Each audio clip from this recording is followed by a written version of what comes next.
Welcome to this episode of Final Cut Pro tutorial.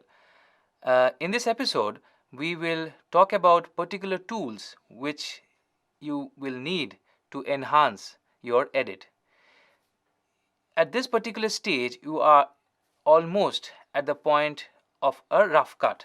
That is, you have assembled your shots and you know that this is going to be my structure. Now, you need to correct your cuts, you need to add effects, and you may need to add transitions. So for that, we will see how FCP can help you. To start with, we will begin with the snap tool. This is the area where we have the tool called snapping. Snapping is like a magnet. When you have 2-3 clips placed one after the other, and you may need to move the clips around left or right of your timeline. In that case, if we look into the timeline, if I have this clip here and the snapping tool is on, this is the on sign when it shows green. Now, if the snapping tool is on, I can select the clip and I take it near the other clip. It automatically fits into the position. If the snapping tool is not on, that is, it's in the off mode, now this is in the off mode, and now if I want to move the clip, it won't snap to the other clip, and I may leave a gap here, or it can overwrite the other clip. So it's always advised to have the snapping tool on. Another thing which is important in this case is the link selection tool. The link selection tool is placed here. This is now in the off mode. If I click it, it will become on. Now, if I select a particular clip, say I only want the video to go from this place to this place. If the selection tool is on, I can not do that because it's linked with the audio track. If I switch it off, I can select the video clip only and I can take it to some other place. If you want the audio track to be in sync with your video track always, then switch the link selection button on like this.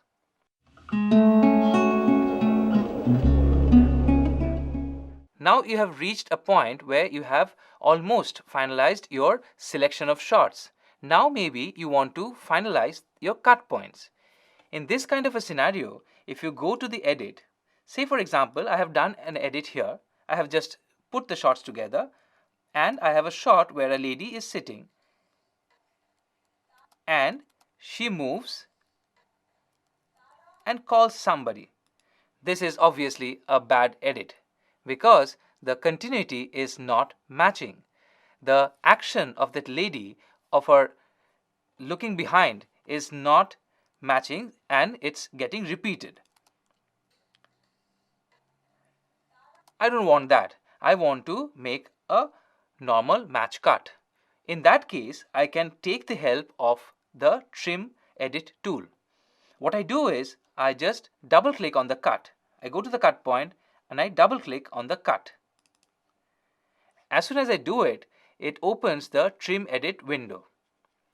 The trim edit window gives me the last frame of shot 1 and the first frame of shot 2. If I select both, this is the selection tool. I see a green bar here and I see a green bar here, which means that both the shots are selected.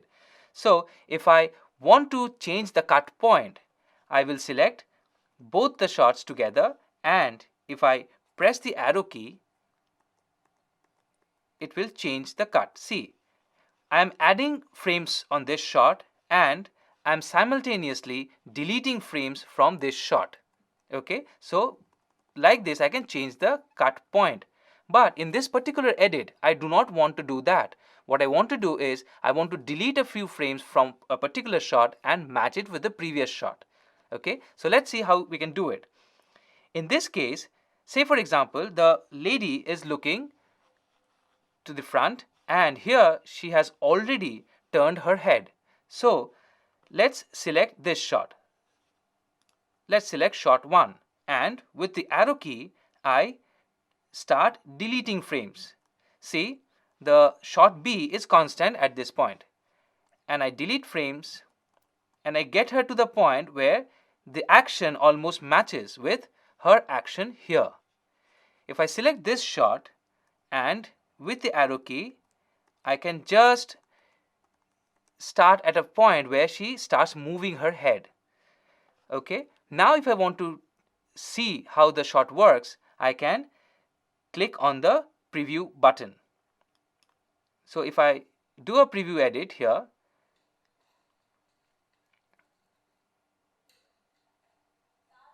pretty nice. When I select shot B, the green bar glows over shot B.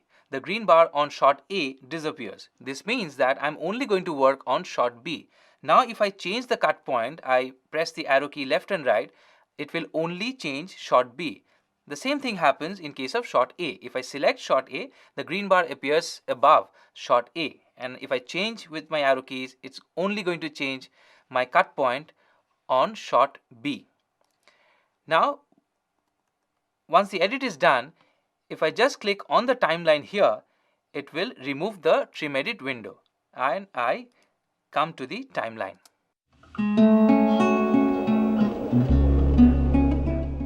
Now, if you're satisfied with your cut point, now let's see what you can do more with your edit. Here we have two shots placed one after the other, and I have a normal cut. In case I do not want a normal cut, I can have transitions here. In this case, if I go to the cut point and say, for example, I want to dissolve into the next shot, I select the cut point and I go to the Effects tab on your browser window. I click on the Effects tab and I select a dissolve filter. Let's select a cross dissolve filter. I click on the filter and I drag and drop it on the cut point and leave it. If I play it back, it will dissolve to the next shot. If I want a slower dissolve, I can stretch the transition effect to the point I want the dissolve to happen. Now I go to the point here and now I have a slower dissolve. If I want to do it with numbers, that is, if I want a specific 2 seconds cross dissolve or a 3 seconds cross dissolve, I can also do it with numbers. In that case, I select the transition effect, I right click on this and I click on duration. Here, this is the duration that I have done, which is 5 seconds and 2 frames. If I want it as 3 seconds, I just type 3 and 00. This becomes a 3-second transition between these two shots. If I don't want this transition here, I just select the transition and select delete. Let's see another variety of transition which is quite popular in films, which is a wipe. If I want to do a wipe, there's a folder called a wipe. I click on wipe and there are a number of wipe options. I can select anything I want. Let's select a clock wipe. I select, I do the same thing, I take it onto the cut point and I stretch it to the point I want this transition to go on. And I play it. This is a wipe. If I want to do a little tweaking with the settings of these transitions, I can double click on the transition and these are my settings for the transition effect. Say this is I'm working on a clock wipe. So if I want to change the starting position, the starting angle, I can change it. If I want to change the direction of the clock wipe, that is, if I want a counterclockwise direction or a clockwise direction, I can choose it here. If I want a border, I can even add a border. I can even change the color of that particular border. If I want to feather the edges, I can do it here. So let's see the effect. If I have these manipulations made, let's see the effect.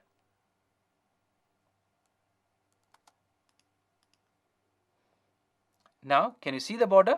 Here, I have the border here. But strangely, when I play back, I don't see the effect. Don't worry, this requires rendering. If you render the transition effect that you have done, you will get your border in place.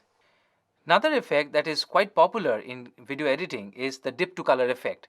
Now I have the same shot and I want to get this shot to either black or white, and then the second shot appears. So if I have this transition, if I have this cut point, let's select the cut point and I go to the effects tab. Under dissolve, I'll find there's a dip to color transition. I click on this and I drag it and drop it at the cut point.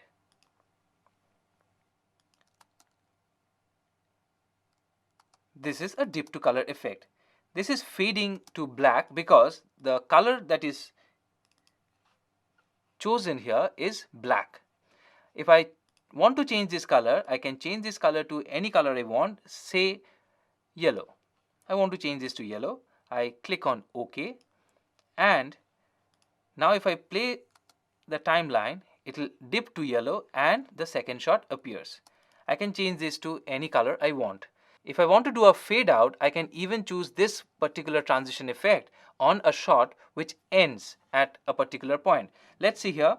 If I want a fade out, I can choose this transition effect and use this as a fade out option. I have a shot here and it fades out.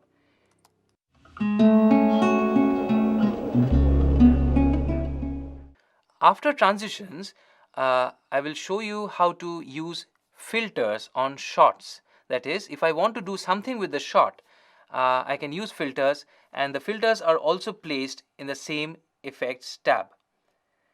Under effects tab, you will find there are folders which are called video transitions, video filters, and video generators. Under video filters, if I open this folder, I'll get a host of filters here. Obviously, if you are working on a Final Cut Pro software, you won't get the filters that you see here because these are third parties plugins. But I'll show you what you will get in a normal FCP software. Let's go to the perspective folder. Here I have a filter. Let's say I want to work with the flop filter. If I want to use this filter, I just click on this filter and drag it on the shot. That is, I take it here and I leave it. This immediately falls on the shot. This is a flop effect, this filter reverses the shot horizontally. Now if I double click on this shot and I go to the filters tab here on the source monitor, I will get the filter as flop. If I want a vertical flip, I can also do it. If I want both vertical and horizontal flip, I can also do it. Okay, so this is my original shot, which looks something like this, and with the flop filter, with a horizontal flop filter, this will look like this. So if you have issues with 180 degree, if you have issues where the look of the character is not matching with your counter shot, then you can use this filter to save your edit. Other filters like color correction filter and chroma key filters are also available within this tab.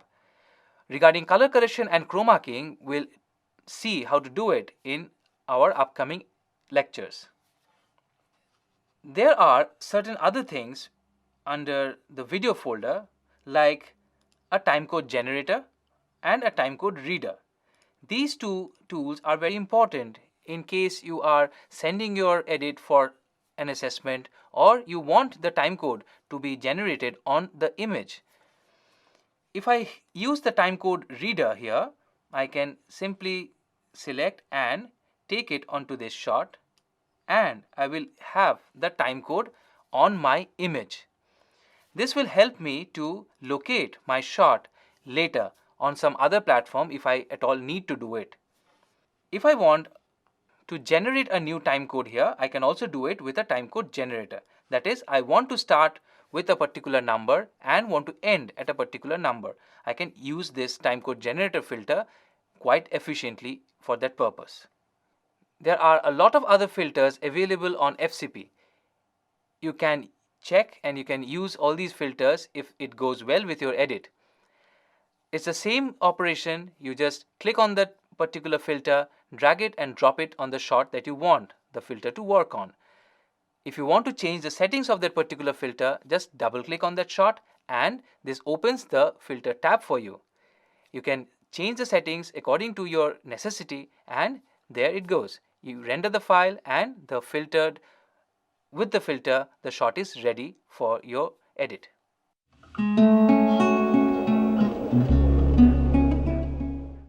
If you do not want to open the trim edit to change the cut points, you can also do it directly on the timeline. For that, you need the roll tool. The roll tool is the fourth tool from the top. This is your roll tool. When you select the roll tool, you have to come to the cut point where you actually want the change to happen. Now, it's like the trim function. You click here and drag the cut whichever direction you want. So, if I want the cut here, I drag it and I leave the mouse click here. See, automatically the cut changes. So, I do not have the cut here as before, and I have the cut later. This is the roll edit function. Now, another interesting tool is the slip tool. This is called the slip tool. If I select this, I have to come to a shot.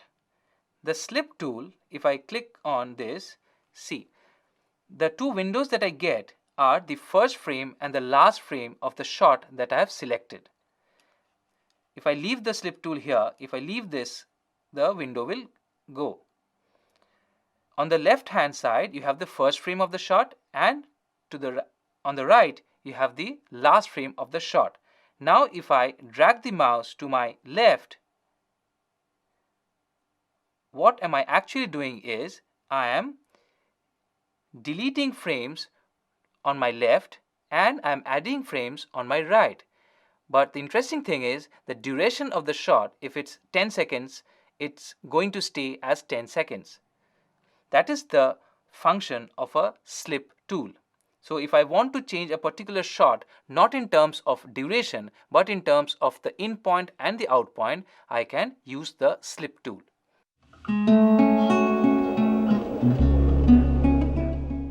When you're putting effects on your timeline, now the very popular effect is speed change.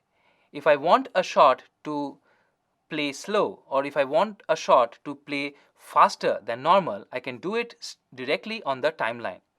To do it, I select the shot which I want to change. Say for example, this is my shot. Now I want to change the speed of this shot. I do a right click and I click on change speed. As soon as I do it, here this is normal. When it shows 100%, it is actually normal speed. Now if I want to make it slower by say 50%, I want it at half the speed. So in rate, I'll type 50 and I click on OK. Now if I play back this shot, see, this has become a slow-mo shot.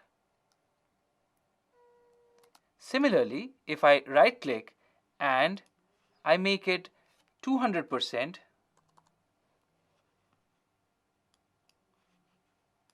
this shot will become a fast shot.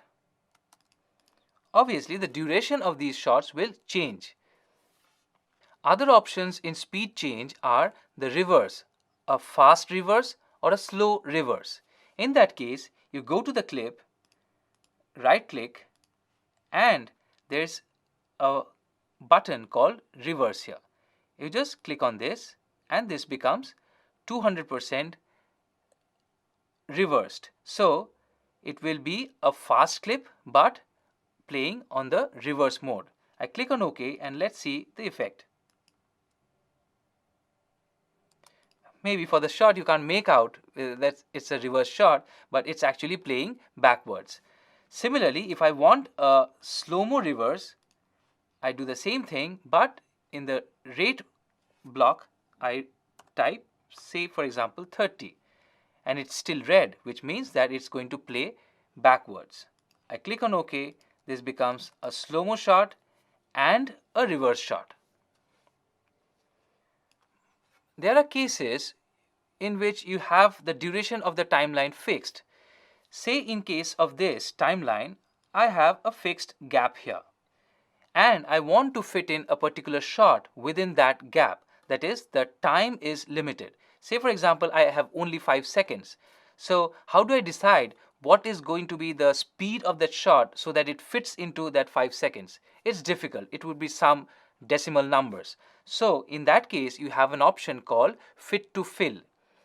Here, let's go to the shot which I want to place here. Let's say for example this shot.